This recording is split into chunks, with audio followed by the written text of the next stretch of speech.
Good evening, ladies and gentlemen. It's my pleasure to welcome you to the State of the Union annual lecture.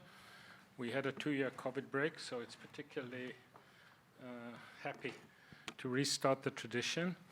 My name's Joseph Weiler. With me is my colleague Gonja Diberka, and of course our guest of honor, Maciej Szpuna, the first Advocate General of the Court of Justice of the European Union. Something about the format. This is probably the 20th edition that we've been doing this, and we always write to the invitee and say, of course, you have the option of giving a lecture. And then I put in parentheses, we all know your assistant will write it. But really, people are interested not only in what you have to say, but are interested in you as well. And it's uncomfortable for somebody to come and talk about themselves. But the fireside chat enables us to also to speak about you, your career, your thoughts, your preferences. We're even going to ask you what is your favorite dish, but that can wait till the end. So the Court of Justice of the European Union, for those not familiar, is for the European Union the equivalent of the Supreme Court. And you are the first Advocate General. In a minute we will hear more precisely what is the kind of thing you do. But I will say something about the position of Advocate General. It has advantages and disadvantages. There are no separate opinion or dissenting opinions written by the court, which means that when you are pissed off with the decision of the Court of Justice, all you can write and say this was a terrible decision by the Court of Justice. The Advocate General, first of all, does not have to negotiate his or her opinion with other people, so they can write what they want.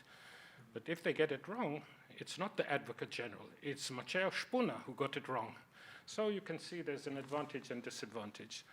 And my first question is the following. I think every professor of European law in the European Union at some point in their career has a dream. Maybe one day I will be a member of the European Court of Justice. And those who are smart have the dream, I want to be an Advocate General, because then my name gets there and I can write what I want to do. How did you get to become the Advocate General sent by Poland? Good afternoon. Thank you very much, Joseph, for your introduction and for this question. Well, as everything in life, it depends on two factors. The first is your ambition, your capabilities, but also another is something completely that cannot be planned, like fate, luck, or that you have that the God or gods favor you. And it actually happened with me. I mean, my adventure with European law started by accident. It was in 1995 when I graduated from the law school. And at that time I was not very keen to start serious work and I want to do something else. And someone said to me, no, Maciej, there is a College of Europe in Bruges in Belgium, an institution well known for postgraduate studies in EU law, in EU integration, but especially EU law. And since you speak a little bit of English, you speak a little bit of French, maybe you should try. And I applied. It was, as I said, in 1995, when my country was very far from being a member of the European Union. We were in a worse position than Ukraine today, as far as European perspective is concerned. And I was accepted. I spent 1 year, and then how my But you didn't take my class. I was afraid. I was afraid. You had the reputation of being an excellent professor, and I have to confess that that time my knowledge about, general knowledge on European integration was very limited, since I was brought up in a country, educated in a country which was not a member of the European Union, and I said, well, I have to be modest, and I shouldn't take part in classes of the most famous professors. Now I know, because you're a very nice person, so maybe I would have been more courageous to take up your classes. Yes, and then I returned. I came back to Poland. It was time of wild capitalism, emergence of market economy. So the perspective for lawyers, for young lawyers, were overwhelming. But I decided to stay at the university, and of course EU law was not taught, so I was teaching private law, private international, but my entire research was concentrated exclusively on EU law. And that's how I became, let's say, one of the few Polish lawyers dealing with EU law. And then accession came. I was cooperating very strongly, intensively with the Office of the Committee for European Integration, that you have here my persons with whom I've cooperated. It's our ambassador to the UN, Krzysztof Szczerski, and his deputy, Joanna Skoczek, who also spent, I mean, especially Joanna, spent entire life in this office. And then again, a fate, luck, as you know, the number of advocates general is lower than judges. It's only 11. And after the Treaty of Lisbon, there was by the name, I think, negotiated by you, Krzysztof, yes? You take part in the negotiation of the Treaty of Lisbon. Poland obtained the right to appoint a permanent advocate general. And when this declaration attached to the Treaty of Lisbon came into force in 2013, I was placed in such a position that I was considered to be a natural candidate. So, luck. He says luck. I want to ask you one, before I turn over to Gronia to get into the real legal stuff, one other personal question. I think you grew up still under communism, didn't you? Yes. Can you just tell us, in a few words, that experience and the experience of the transition and Solidarność, and it would be interesting to hear from somebody who actually lived through it. Thank you for this question, because it would enable me to share the experience which is very unique for my country, to some extent for the rest of Eastern Europe and my generation. We were brought up under the communist regime in the 80s, but I mean, the 80s, it was a very specific time in the Polish history because, formally we were still under Soviet domination, but everyone had this feeling that the system is bound to collapse very soon. And it happened it started in 1988, 89, and it ended up with a huge challenge for my generation, also generation for my colleagues from the Polish permanent representation, to re-establish New Poland, to build a new country. That was a fantastic experience. We had this feeling that everything will be changing into better. Poland made enormous progress since that time. But answering your question with one sentence, I would say that this experience under Soviet regime taught me that not everything should be taken for granted, that what we achieved, we should really care about it, because I can remember very difficult times, which were maybe not so difficult for me, for my generation, but especially for the generation of our parents. So perhaps now's the time I'll pass on to Gronia, and we'll get. I want to say two things: one to the audience and one to you, Maciej.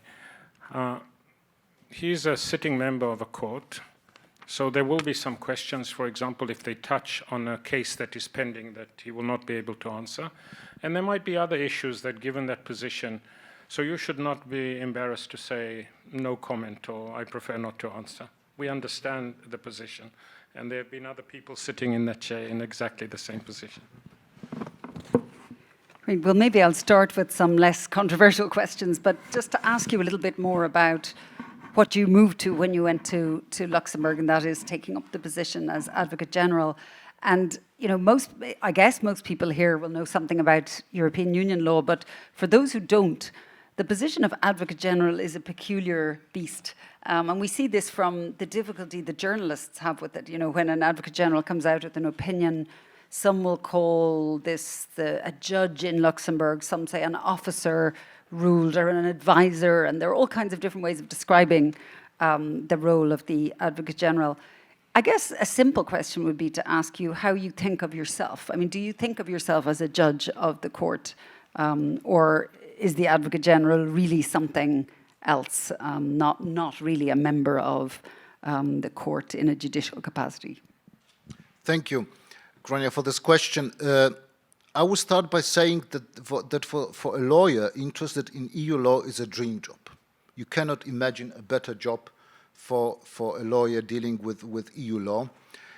We are also members of the court. So the Court of Justice of the European Union is composed of judges and advocates general. We have 27 judges, each judge per member state, and 11 advocates general. And the system of nominating AGs is very complicated because the member states decided that the biggest countries of the Union have a right to appoint a permanent advocate general. So these 5 countries, Germany, France, Italy, Spain, and Poland, have a possibility to propose always a candidate to the post of an advocate general, whereas the remaining 6 posts is rotating among other member states, so in alphabetical order, and it changes every 6 years, because the mandate of both AGs and judges is of 6 years. And if you ask me about the role of an advocate general, yes, I have difficulties in explaining even in my home country, because this institution does not exist in majority of the member states. The only exception is, of course, France. The system is actually shaped to some extent under the French model of judiciary, especially the Cour de Cassation. In the Netherlands, Belgium, and Luxembourg. And the system is based on the idea that supreme jurisdictions do not only decide cases, but they shape the legal system. And it's essential that judges, those who decide cases, before making the decision, they have an opinion of an expert, of an objective expert, in which he or she suggests what should be the solution and explain why this solution is the most appropriate. In the Court of Justice of the European Union, every case which arrives to the court is allocated to a judge rapporteur. The president allocates cases to judges, and first advocate general allocates cases to advocates general. So there is one judge rapporteur and one advocate general working on the case. They prepare the first document, which is called preliminary report, le rapport préalable, in which it is suggested how the particular case should be proceed, what formation of the court should deal with, whether we need a hearing, whether we need some additional information from the parties, in the case of preliminary references from the national court that asked the question. Then this document is submitted to the general meeting of the court. This is a very important element. If you allow me, Grania, to say in few words what's the role of the general meeting of the court, which is taking place every Tuesday at 5:30. In the evening, and it lasts sometimes until 9 or 10 o'clock. Where in principle we discuss all reports concerning each case. So if you said, Joseph, that sometimes, you do not like particular decision of the Court of Justice rendered, for example, within the chamber of 3 judges, to some extent all members of the court, judges and advocates general, assume the responsibility, because if this case was allocated to the chamber of 3, probably everyone was aware of this. We don't know. Some decisions I do like. Oh, yes. Very few. No, so this is an element that assures the, let's say, certain uniformization of case law and the fact that every member of the court is to some extent responsible for the outcomes. Then you have a hearing, or some cases are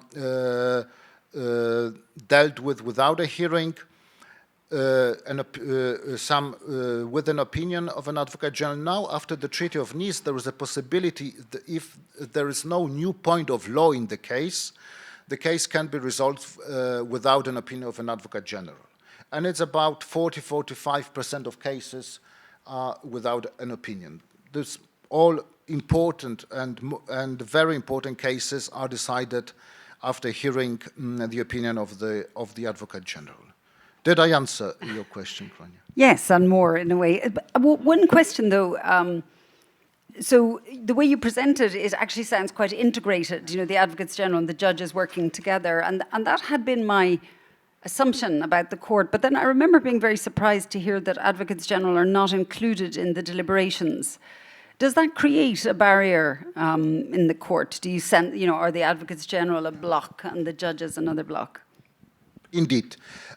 We actually participate in a case until the moment when our opinion is read. Then we disappear. And just for your information, I would even not dare to mention to a judge how the deliberation is going on, in which direction you are, which solution you're opting for. No, we completely step down from the case when the opinion is read. And this is, I must say, a very solitary work.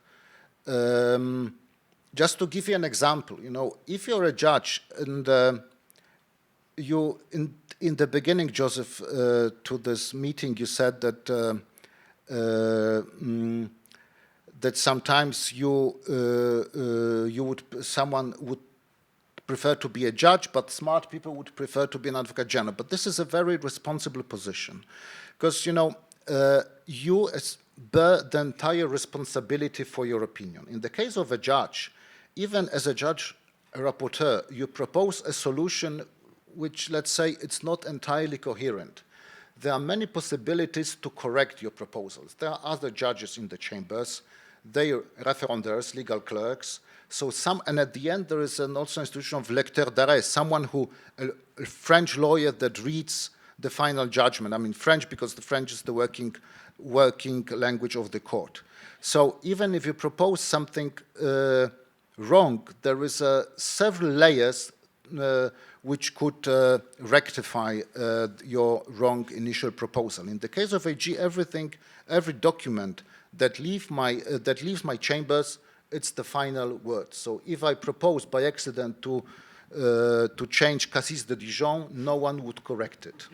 But you could say the ultimate correction is, of course, that doesn't have any force unless the court chooses. Yes. So in a way, without the court's imprimatur, the opinion remains an opinion, and it doesn't affect anything adversely other than your reputation, I suppose. Is there a frustration there at all in the fact that you're not party to the deliberation? You can't, other than through the opinion, take part in the decision of the court, or is that, you know, are the advantages of the role, do they compensate for that position? I do not find it uncomfortable that I do not take part in the deliberation. I mean, once opinion is read, I always, you know, my assumption is my job has been done. I propose the solution. Whether the court will follow me or not, that's another problem. And, you know, maybe I would anticipate another question that you would ask, that because people very often address this question to me, whether I'm frustrated if I'm not followed by the court. And my answer, by no means. You know, if I cared about the fact whether I'm followed or not, then would simply mean that the position of the Advocate General is senseless. Because, you know, my role is not to guess what's the view of the majority. I'm always saying that an Advocate General should not, you know, if we speak about consistency of case law matters for judicial decisions, but not for opinions of Advocate General. Sometimes our role is to stimulate a debate. And there are cases in which I'm almost pretty sure that I would not be followed, but simply my conscience says to me that I should propose this solution, even if it's very highly unlikely that I would be followed by the court. Great, thanks. A slightly different question, though, still on the role of the Advocate General. So you mentioned that you've been appointed first Advocate General, and when Joseph introduced you, you said the first Advocate General. I thought people will wonder, what does that mean? You're not the first, but the position of first Advocate General, rather than being the first on the court, is something not new, but the longer term role for the first Advocate General is newer. And I wanted to ask you about that. I mean, my understanding is that you decide then how to distribute cases that come in, which Advocate General gets assigned to which case. But other than expertise, presumed training of a judge or background and so on, what are the factors that make you decide how you'll assign cases and to whom? Yes, I will start by saying what's the role of first Advocate General, because this is, it always existed, but in 2015 the system changed. Until then, the first Advocate General was rotating. It was based on the rotating system, and it changed every year. In 2015, the court decided to change the system since the number of AGs increased after the implementation of the Treaty of Lisbon from 8 to 11. The court decided by amending its rules of procedure that now that AGs would elect first Advocate General for a period of 3 years. That would be the same period as for the President of the Court and the Vice President.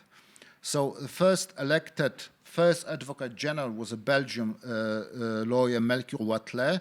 In 2015, I was elected for the first time in 2018 and re-elected in 2018 by AGs. So judges elect the President of the Court, and Advocate General elect first Advocate General. And if you ask me about allocation of cases, I partially answered this question by saying that, and here I follow the practice introduced by my predecessor, Melchior Wathelet, avoiding monopolization of certain domains. Because it doesn't make sense to allocate the same type of cases to one Advocate General, because we then more or less can predict what he or she would propose. So very often, if you see cases of a particularly sensitive aspect of EU law, like, data protection or external relations, then you can see that very often the AG changes. I also take into account, let's be frank, we receive around 800 cases per year, and some of them are extremely interesting, extremely sexy. Some of them, like customs classification, are considered by all of us rather boring. So, of course, everyone wants to get the most interesting cases. No one wants to get the boring cases. So I take, to some extent, wishes of my colleagues and try to accommodate the allocation of cases to the wishes, and also to make sure that certain domains of EU law are not monopolized. How do you allocate to yourself? I'm not very greedy. So as you can see, especially recently, the most interesting and the cases which are present in the media are not allocated to me. Well, I was thinking you must be doing something right if you were re-elected by your peers, so they're obviously not unhappy with the assignments. Let me move to a more substantive question about the court more broadly, which I don't know whether you'll... Can I ask one more question? Sure.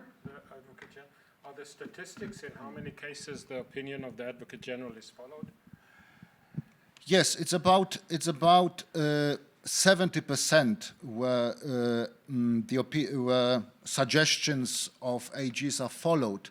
But these statistics are extremely misleading, and there's a famous saying, lies, damned lies and statistics, because it may happen that I'm followed, but on completely different reasons. So the outcome is the same, but the motivation is absolutely different. But there are cases where, I'm not followed, but I shape the entire reasoning of the court. Because one thing I should have mentioned before, I never participated in the deliberation process. I know one thing, that always judges start deliberation with a question whether we agree or not with the suggestion of the Advocate General. So our impact on the deliberation process cannot be underestimated. Great, thank you. So I wanted to ask about the recent, let's call it, pushback against the Court of Justice. So everyone knows that all national constitutional courts, virtually every member state's constitutional court, has imposed some conditions or limits on the claims of the Court of Justice to the supremacy of EU law and the circumstances under which that takes place, and that the German Constitutional Court in particular had a strong line of case law from the 1970s onwards. But until very recently, the metaphor was that there was barking but no biting, that this was sort of asserting limits, asserting counter limits, and, rejecting the absolute supremacy or unconditional supremacy of EU law and the unconditional primacy of the Court of Justice. But really the last 3 years have brought what feels like a change, with these 3 major constitutional court judgments rejecting a ruling of the Court of Justice, the German Constitutional Court in Weiss, the Polish, famous Polish supremacy judgment, and the Romanian Constitutional Court, which gave quite an uncompromising ruling. And then there are noises from other courts. And, it feels as though something has changed in terms of the willingness of constitutional courts to bite rather than just to sort of hypothetically set limits. And I wondered whether you think, if you feel you can answer this, that the Court of Justice needs to do something differently in response to this. That there may be in this, one option would be to say, no, the court should double down, continue what it's doing, reassert as it always has done, and as I suspect the court will continue to do, or whether actually the wiser move would be to think really seriously about these decisions, not simply as challenges that have to be overcome and that will hopefully go away, but that they're all very different in different contexts, different circumstances, different reasons. But do you think that there's something that the court really should be paying attention to here, with the view to changing something about the way it makes its decisions and the content of those decisions? Well, this is the question that I was expecting, definitely. The limits of the supremacy of EU law. And you mentioned the last 3 years, last 4 years, as a particularly sensitive period where national constitutional courts, to some extent, challenge the supremacy of EU law as it is perceived by the Court of Justice and our long-standing case law.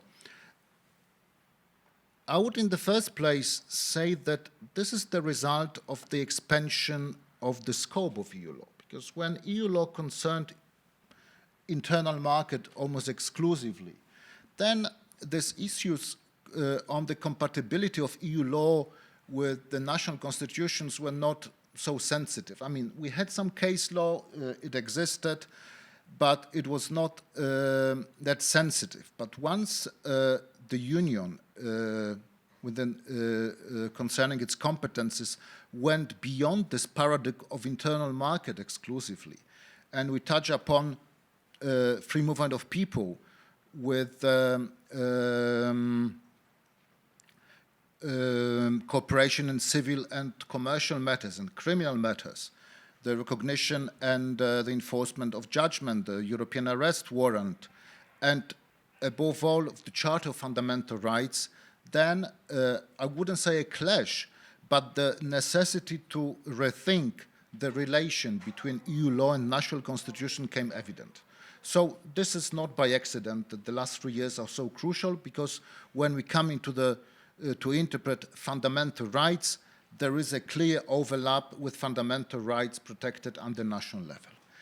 But I will maybe astonish you, Gronia, by my answer, but I would say that currently the issue who is the final interpreter of the treaty, of the law of European integration in general, it's not the main challenge for the European integration. We understood, and I could say it bluntly, we understood that the issue of supremacy is not so obvious. The court is very often ready to modify its existing case law in order to accommodate constitutional traditions of the member states, and the best example is the Italian Taricco saga, where in the first decision it was about prescription as a part of fundamental rights protected under the Italian constitution, where our answer to one of the Italian jurisdiction was that EU law precludes the application of the Italian time limitation periods for certain offenses, when the same issue was again referred to the court by the Italian Constitutional Court. The Court of Justice slightly modified its case law. We explained that we have been better informed by the Italian court, and we accommodated the concerns of the Italian court. For us, it's clear that Union also is obliged, and it stems from the treaty directly, constitutional traditions of the members, national traditions of the member states, including constitutional traditions. That without saying, and we cannot stick to this traditional approach of international law that with some minor exceptions, a contracting party may not invoke its national law as a justification not to apply, not to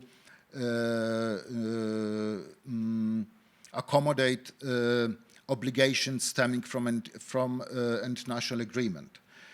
We understand that we have to accommodate constitutional traditions, that Europe is based on this. But what are the, let's say, red lines for the Court of Justice? First, it is the Court of Justice who is the ultimate interpreter of the treaties.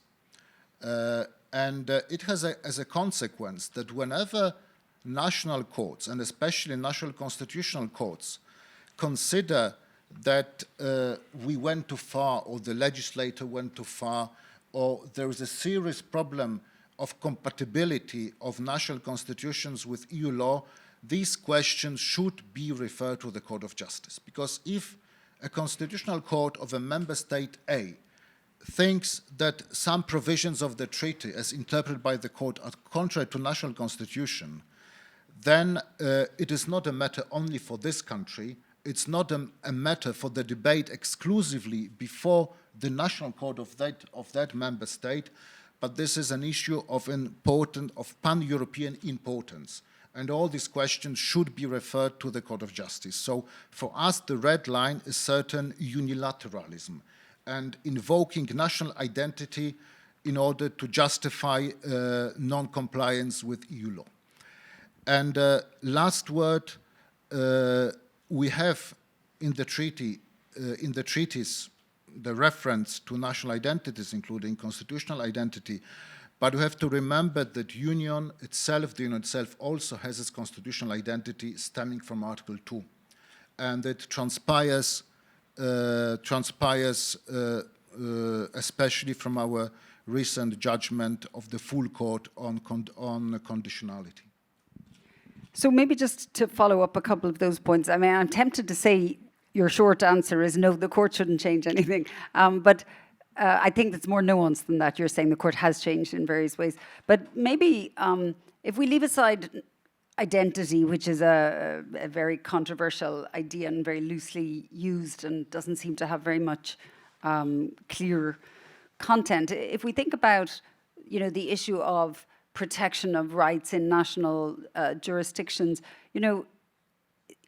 the assumption would be if national constitutional courts trusted the Court of Justice, then they would be making references, and they have been making more references. But one of the notable things about the Court of Justice, you mentioned they're different in the sense of allowing the invocation of national, unlike international law. It's okay to say we're pleading our own constitutional traditions, and that the Court of Justice derives its, rights and so on, its principles from those national traditions.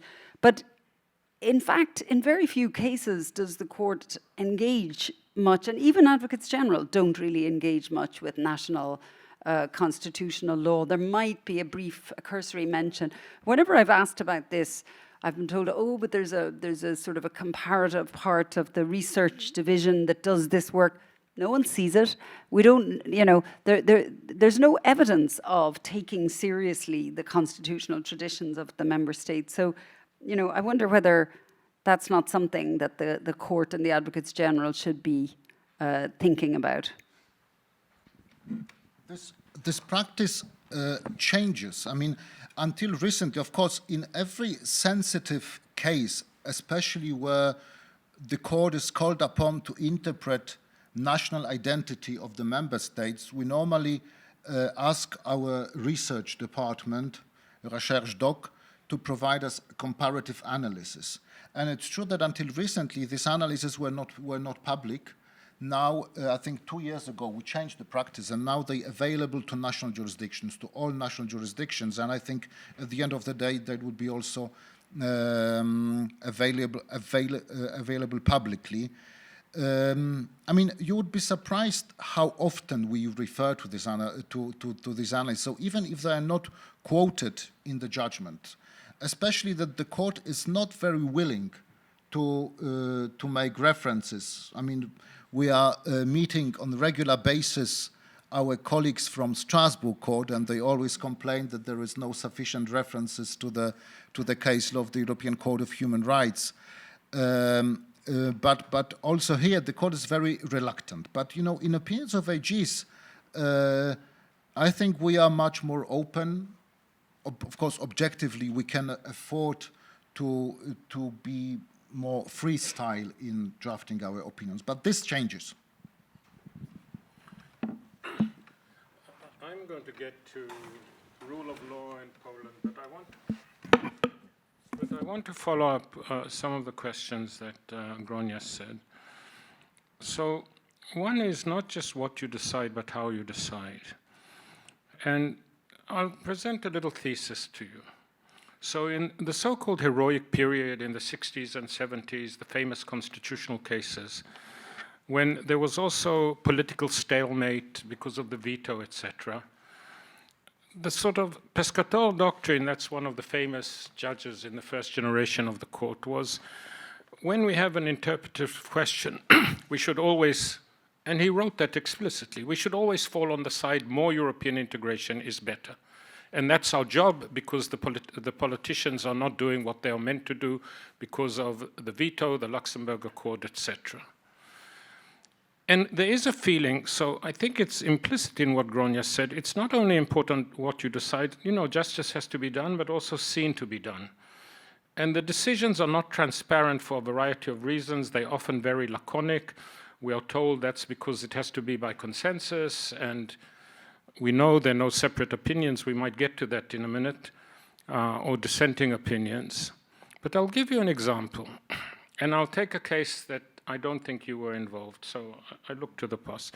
European citizenship was a central tenet. It was a big move of the Treaty of Maastricht to establish European citizenship. And the original treaty said nationals of the member states are European citizens with all the rights and duties that follow from that. And then there was pushback from the member states, so in subsequent treaties they qualified it and said But European citizenship is complementary to or supplementary to national citizenship. So a clear indication that in conflicts between citizenship of the Union or citizenship of the member states, probably primacy should go to national sensibility when it comes to the question of citizenship. And then we find jurisprudence of the European Court of Justice, in my view, ex nihilo, from nowhere, which says European citizenship is destined to be the fundamental status of individuals in the Union. I give this as a very sharp example of something that creates disquiet on the hermeneutics, not on necessarily the outcome of the decision, but this tendency, if we have a choice, we will go, more integration is always better than less integration.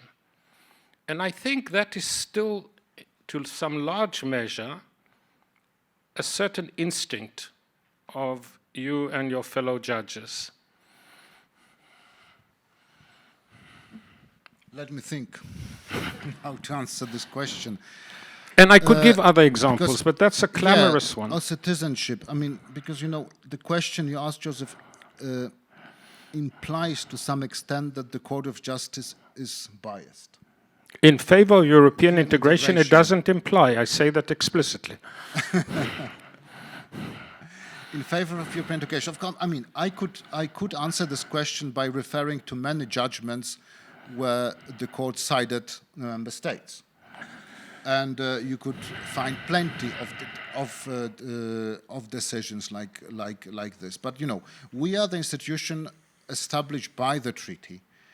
And it's something absolutely normal that we care about integration. We care about integration as the source of the success of European integration is its legal system.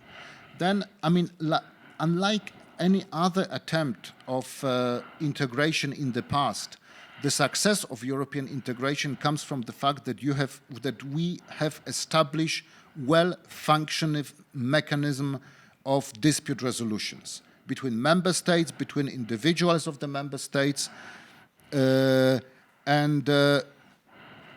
you know, each time there is a dispute between a member states and EU institutions and the EU institution, be it the Commission, the Council, the Parliament, or whatever, always the member state concerns proposes the solution which is in favor of, member states friendly, because the national interest pleads in a particular case against European integration. And when we decide in favor of one of the EU institutions, it's very easy to blame us of being pro-integrationist. Status of European citizen, because I guess that this is just a randomly selected example, as I understand. Well, it is a fundamental status. Even if the treaty says that it derives from the national and it's to some extent subsidiary to the national citizenship or nationality, it's clear that the member states in the treaties created this concept, and this concept has to have its own autonomous meaning. I agree. I tell you where, and maybe we will never resolve this, but what I'm thinking is that, first of all, nobody can take away from the Court of Justice its huge achievement. We have the Union as a system of integration and the rule of law, in large measure thanks to the European Court of Justice and some very important and bold decisions. It might be the time to start thinking that the role of a court in a system like the European Union should go a little bit more in the direction of not the motor and guarantor of European integration, but the neutral arbiter between, we find this debate in all federal states, that one can say we are not going to presume that it will be uphill when we are arguing for less European integration, but they will be a neutral arbiter. And it's also a question of perception. And then, of course, there's a deeper question, which we will not resolve today. What do we mean by European integration? Does it mean necessarily always more uniformity, more etc.? There can be serious discussion of what is the deep meaning of European integration. The slogan is united in their diversity. I'm just saying maybe there can be a little bit more push towards the diversity and a little bit less towards the united. But this is a philosophical question, I agree. May I answer in Yes, of course. philosophical terms? Right. Well, I would say that the court and the feeling of members of the court that we were the only judicial institution responsible for European integration. And that's maybe that was, the psychological reason why we always try to stand with EU institutions and European integrations, because, we could say without us, European integration would not exist. But referring also to one of your previous questions, you said that there's a tendency of rebellion of national constitutional courts, but at the same time, we have plenty examples of decisions of national constitutional courts which actually protect European integration. This is case of Belgium, recently Italy, a very pro-European decision of the Italian Constitutional Court, Portugal. So maybe this would have an impact that the court would be more relaxed, seeing that also national constitutional courts are to some extent assuming the responsibility for the integration process. I would welcome this tendency. I think in the maturation of the system, there can also be some self-reflection by the court. We're no longer in the 60s and 70s. There is the acquis, etc. So now let me come to what you would, I assume, also be expecting, which is the issue of the rule of law in general, and the Polish case in particular. And I know, of course, this is a delicate question for you, so you will have to navigate. We don't expect you to take sides in the political debates.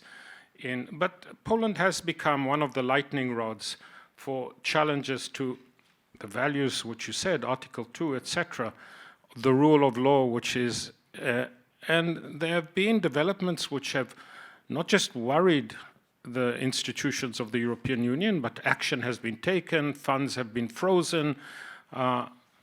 It really seems that Poland and the Union are on some kind of collision course. What is the role of the court in this? And more generally, how do you explain that kind of development? So I'm giving you really a free hand within your level of comfort to talk about rule of law, Poland, the European Union. How many minutes do I have left? How many minutes do you give people who argue before the court? I'm teasing. 15 minutes, but sometimes we can give. Okay, no, but it would be much. Well, let's start by the rule of law, and it is without beyond any doubt that the Union is based on the rule of law. Why the rule of law is important? Because clearly we created the legals. The Union doesn't have its own federal districts, courts or courts of appeals like in US. We rely on national judiciary. So national judiciary is in the first place responsible for the application of EU law. It is not the Court of Justice. We are only the final interpreter of the law. And the system must function. The system of control of the conformity with the treaties is based on the dual vigilance. One is the Commission, which is entitled to bring infringement actions against member states before the Court of Justice. But in the first place, in this individual enforcement through national courts. That's the reason why we need national independent courts of the member state. The system is even more complex if we take into account cooperation in civil and commercial matters and criminal matters in the first place, where courts must trust each other. Like in the US, you have full faith and credit clause in the recognition of the decisions rendered in different states. In Europe, we have these instruments of cooperation, criminal and civil matters. So when Polish problems appeared on the agenda of the Court of Justice for the first time, it was not due to the initiative of the Commission in infringement action, but simply an Irish court referred a question to what extent they can refuse the execution of the European arrest warrant issued by a Polish court, relying on deficiencies of the rule of law in Poland.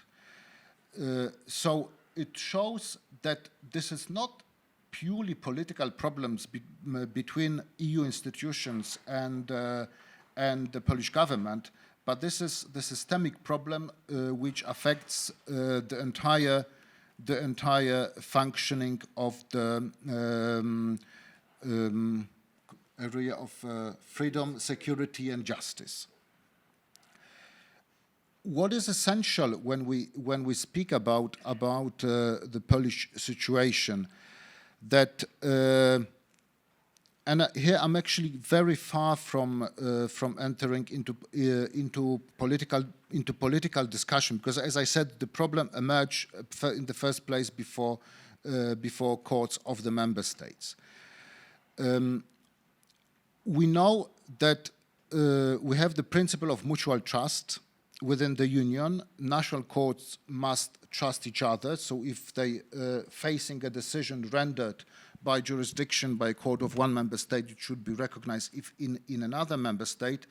This trust, this mutual trust, is not, however, a blind trust. So there are exceptions where national courts are entitled to say, no, we do no longer trust courts of a particular member state. And the case law developed under the convention of, under the European Convention, the first case where the court accepted that to some extent this mutual trust is not a blind trust was the case Agnosi Calderaro concerning the prohibition of inhuman and degrading treatment and the refusal to extradite, to surrender a national to another country where the conditions in prison are, do not meet the threshold of the European Convention of Human Rights. There was it was a Romanian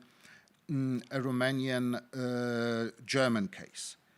And in this case, the court developed two steps analysis. The first is that we have to check whether there are systemic deficiencies in a particular country. And the second step, whether this deficiencies affects the particular situation of the person in question, in the case of surrender procedure. The problem with the rule of law is that it's very easy to show that the first condition, the first step, the conditions of the first step are fulfilled, but it's quite difficult to prove that in a particular situation, these deficiencies affect the person in question. In the case of degrading, inhuman and degrading treatment and conditions in prison, clearly. But in the case of the rule of law, how do we measure independence of courts? I mean, independence of courts can be measured only with the reference to cases which are politically sensitive. Because in every totalitarian system, I would say, even under communist regime in Poland and in other countries of Eastern Europe, and even I would say in the Nazi Germany, where you had a dispute between two Aryan Germans, courts were entitled to be independent. In totalitarian systems, courts are not entitled to be independent, or they cannot be fully independent in cases which are politically sensitive. And the case of cooperation in criminal matters, this is, I'm not entirely convinced by the case law of the court, since it's almost impossible to prove that the systemic deficiencies will have impact on the particular case, in the case when we speak about the rule of law. And then another challenge for the court is, and we have very often criticized, especially by those who very hardly criticize Polish government, that we care about mutual trust and mutual recognition. In several cases, we said that in the first place, we cannot refuse the execution of a decision of a Polish court on the sole basis that a judge was nominated by the Supreme Council for Judiciary newly composed. So this in itself does not suffice to refuse the execution or enforce all the execution of the European arrest warrant. And at the same time, it does not suffice to deprive the quality of the referring court of being court or tribunal within the meaning of Article 267. So we do not go as far as the court in Strasbourg. Because in Strasbourg, the position is extremely clear on that. We care about the functioning of the entire system. And maybe certain issues would need to be resolved by political instances and not through the case law of the Court of Justice. Did I answer your question? Yes. I want to ask you a niggly question, and you know that I always ask the same question. In one of the early decisions against Poland, it was a question that the government a minister could decide whether to prolong a judge which had to go into pension. It was a ministerial decision. And the court criticized that as compromising the independence of the judiciary because the judges would wonder, will I be prolonged, will I not be prolonged, etc.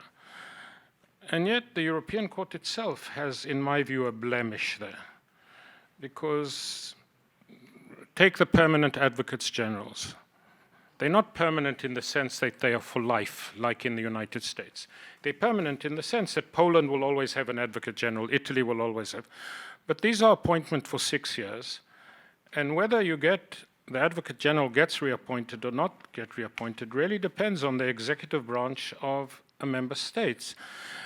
And the same is true of the judges of the court. They're appointment for 6 years, and whether or not they will be put forward for another 6 years, if a government is unhappy with an advocate general or unhappy with a judge, they can just not renew him.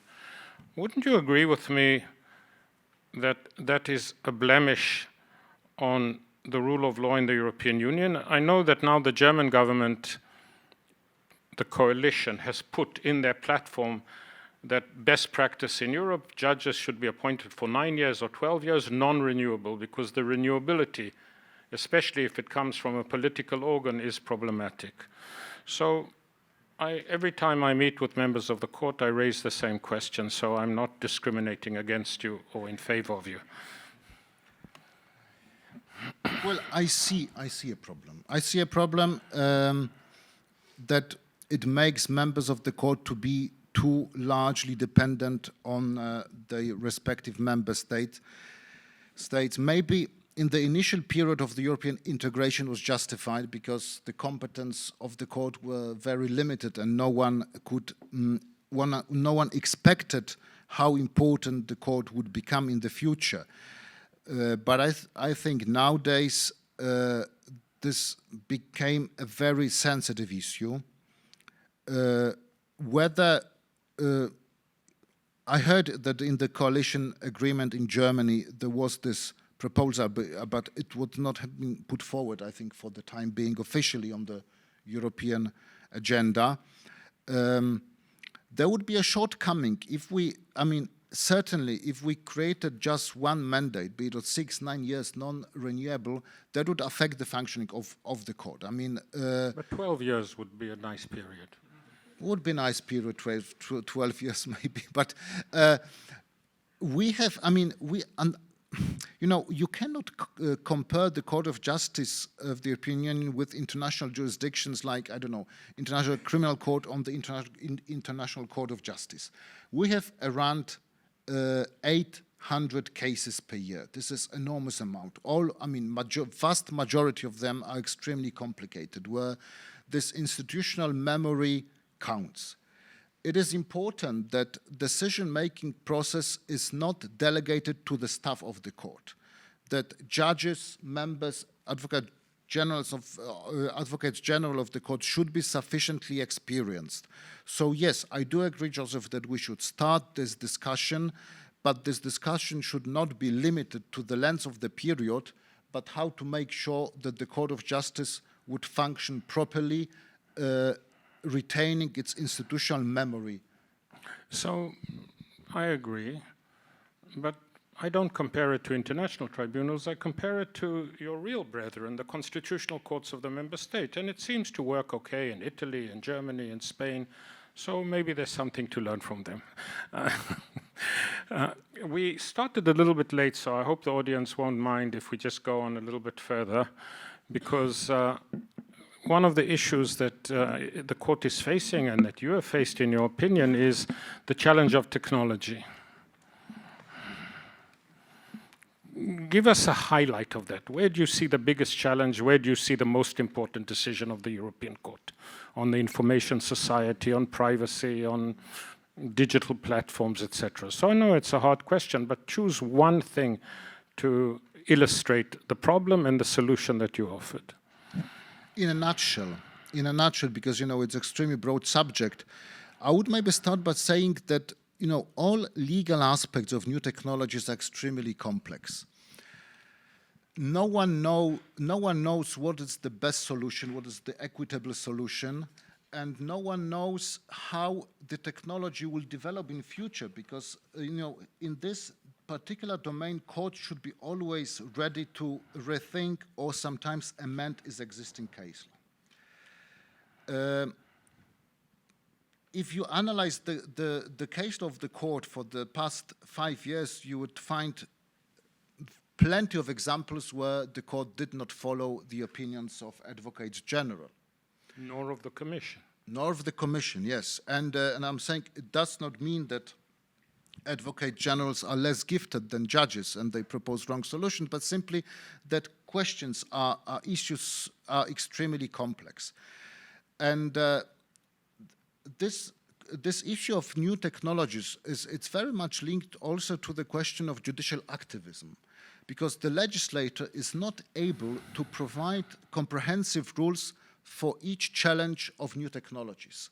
It's very often left to the courts, and these are the courts which have to react to the technical developments. Another challenge for the court is that we do not have technical knowledge. For example, we do not know what is technically possible, what is technically impossible. Just to give an example, one of the hearings when I was acting as Advocate General, counsel of 2 big platforms did not agree whether something is technically possible or technically impossible. What the court should do, there is no way even to refer to expert opinion. We have to assume that we do not know the answer. And the good thing, and just, trying to reply, Joseph, to your question in a nutshell, the good thing is that the European legislator takes on board the development of the case law. Example of platforms. The Union in 2001 adopted so-called e-commerce directive based on the notion of information society service provider, and the country of origin principle that this economic service provided is subject to the legislation only of the country of origin. What we discovered recently that platforms are not the same. In the first place, this public-private division does not really work with platforms. You cannot say that huge platforms are private entities and should be considered as any other private undertaking. So the European legislator, by, for example, adopting the DSM and DSA, recently adopted 2 regulations of the Union, noticed this difference and imposed special obligations on the platforms. I could speak for ages, but maybe refer to one issue which is particularly sensitive, especially in the recent years, and especially in the context of our dialogue with national constitutional courts, with this, which is data retention in electronic communication. The Court of Justice, by interpreting one of the directives, established very tough principles when national authorities are entitled to retain all internet and telecommunication traffic of the users, and we provided for the prohibition of general retention of all telecommunication data. which is a very far-reaching standard. You'll be happy to know that we teach it in our class. Thank you very much. And just for your information, and just to give you an example, this is well-established case law, starting from Quadrature du Net, Procuratur, Sphärige Etwa, SpaceNet, a reference from Germany. For your information, because I think it's already a public information, we had recently a second reference from the French Conseil d'État about this problem, referring to copyright abuses via internet, and to what extent we can still apply our very strict prohibition of general retention of data. I was writing an opinion to this case. It was the Grain Chamber, and it was for the first time in history where the Grain Chamber decided to reopen the proceedings and refer the case to the full court of the Court of Justice. So the next hearing will be in May, and I would need to write another opinion on that matter, this time to the full composition of the Court of Justice, because it leads, the case concerned, 1 minute, Joseph, the case concerned something which is not defined as a serious crime. It concerns copyright infringements, which is definitely of lesser importance. But the challenge is that if we interpret strictly the existing case law of the court, it would end up in a systemic impunity as certain misdemeanor lesser offenses would never be punished. Because if we say you cannot gather IP address of all users, then it's clear that we accept that this kind of offenses would never be detected unless somewhat self-incrimination. So this is the challenge for the court, and just as an illustration, we'll have in May, on the 15th of May, the hearing before the full court Well, we as academics think that our article, the copyright in our article, is the most precious asset we have. No. Gronya, do you think we have time to have 1 or 2 questions from the floor? So we'll take 1 or 2 questions. Questions, not lectures.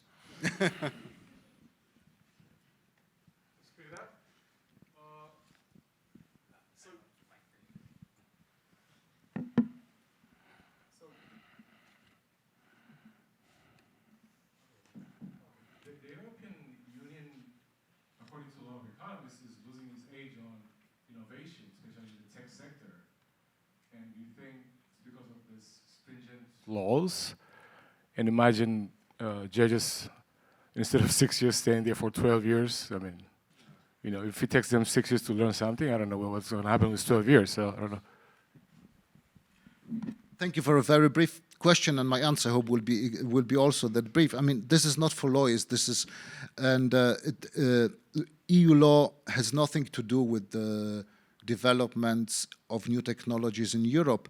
The funny thing is, but very unusual that, the Union is aiming to regulation of the function of the big platforms, very large internet platforms, but in reality, none of these platforms is of European origin. Yes, we are aware of that. 1 more questions from the floor? Yes, ma'am.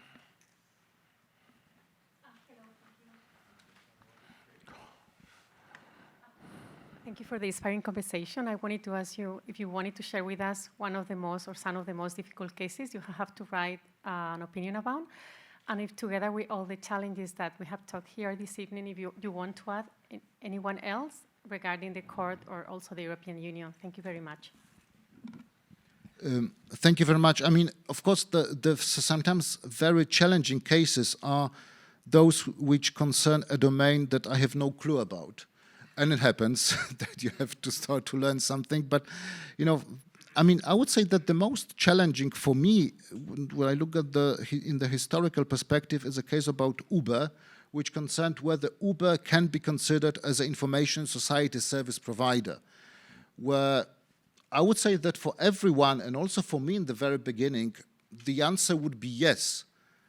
This is a platform and it should benefit from the e-commerce directive.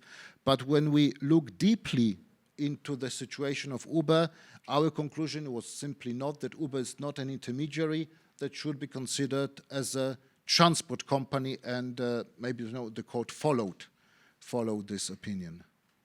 So I would be very tempted to ask you a question, but you told us no pending cases about the Super League, much to the disappointment of my students when we're studying FIFA and the governance of football.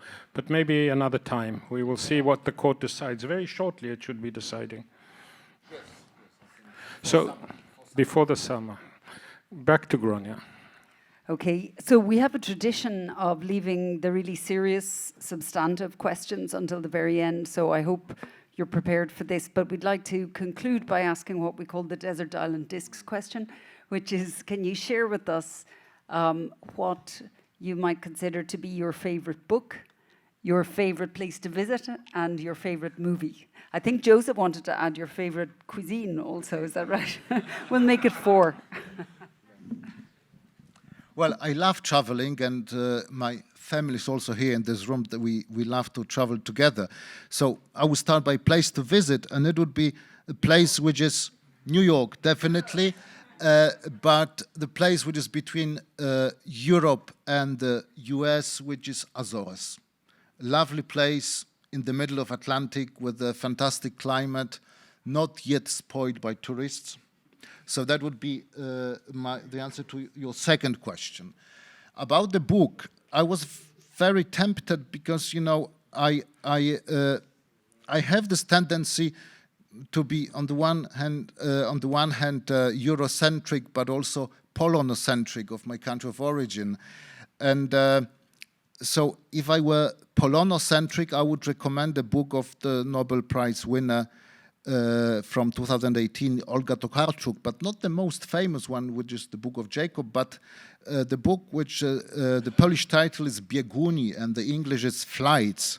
Yes, is about, it's inspired by the name of the sect of the old believers of the Russian Orthodox Church. And the sect believed that people have to move, because if we do not move, we can be very easily captured by evil. And I think that this is about all of us, because I assume that definitely Joseph, Gronia, you travel a lot, so to maybe it is and I think that the majority of the audience, though you travel, you do not settle in one particular place because you're afraid that otherwise you would be captured by evil. But if I leave my Polonocentric perspective, I would say that the best book, and very much linked to New York, is William Styron's Sophie's Choice. It's a story about a Polish lady and a Jewish love story, and which the plot takes place in Brooklyn. And the book also reminds us of this terrible heritage that we have in Europe, and we should always remember about this heritage. And the movie, if I were Polonocentric, I would definitely recommend Krzysztof Kieślowski and the Three Colors.